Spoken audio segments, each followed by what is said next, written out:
Southeast Asia. The geographical southeastern subregion of Asia consists of the region that are south of China, southeast of the Indian subcontinent, and northwest of Australia. In contemporary definition, Southeast Asia consists of two geographic regions, mainland Southeast Asia, also known as Indo-Chinese Peninsula, and maritime Southeast Asia, also known as Malay Archipelago or historically known as Nusantara. Because of its location, which is near the equator, it has a nice and warm climate which is suitable for many unique species of flora and fauna to inhabit, like hornbills, sunbears, and orangutan.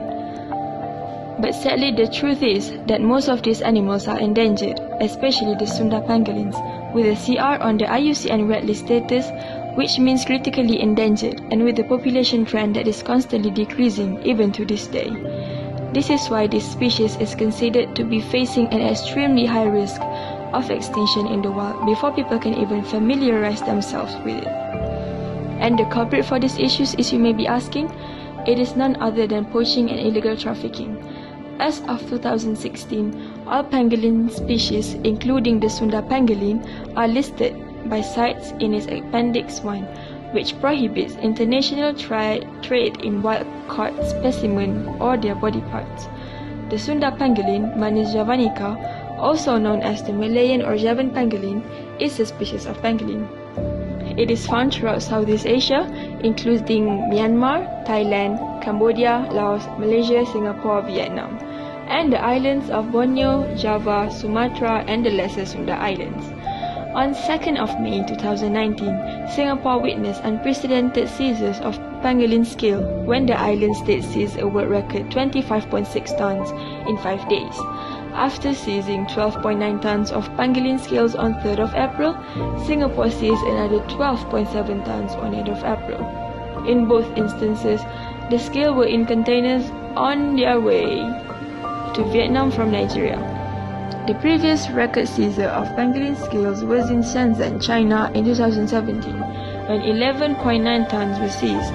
Altogether, it is estimated that the scale were from 38,000 pangolins and were worth US $76.5 million. According to research conducted by Wildlife Trade Monitoring Network Traffic, 20 tons of pangolins and their parts are being trafficked every year.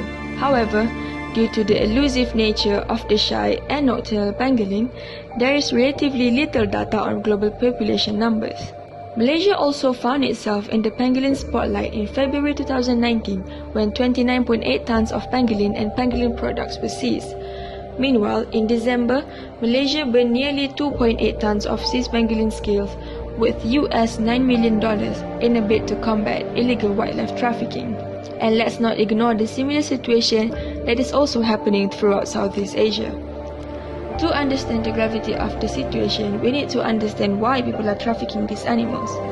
As with many other wildfire species, the motivation behind the consumption of pangolin products varies significantly between nation and social groups.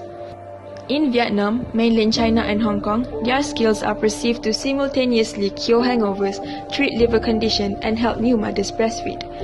Pangolin meat is also viewed as a delicacy and eaten by wealthy middle classes and corporate elites as a public display of wealth and status.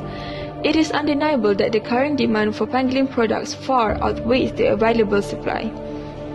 Consumer demand is driving highly damaging transnational criminal activity whose detrimental social and economic impacts go far beyond just wildlife conservation.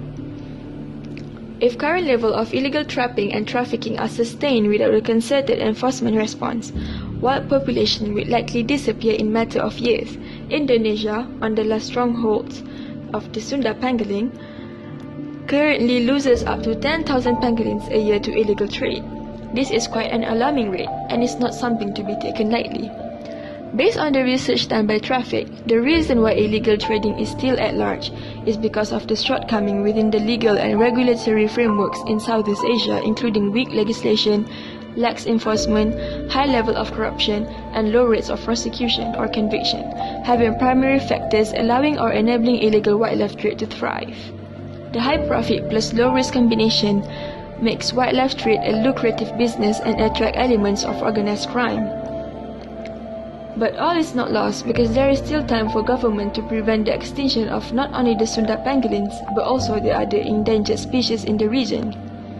Things like closing the loopholes and harmonize national legislation by revising legislation to include site-listed species in the National Protection List and continuous monitoring at known and emerging physical and online markets to catalyze evidence-based action to seize and convict the perpetrator.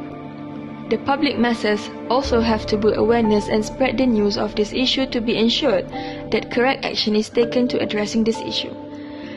That's all from me, and I hope that the future for these creatures improve for the better. Peace out. Thank you.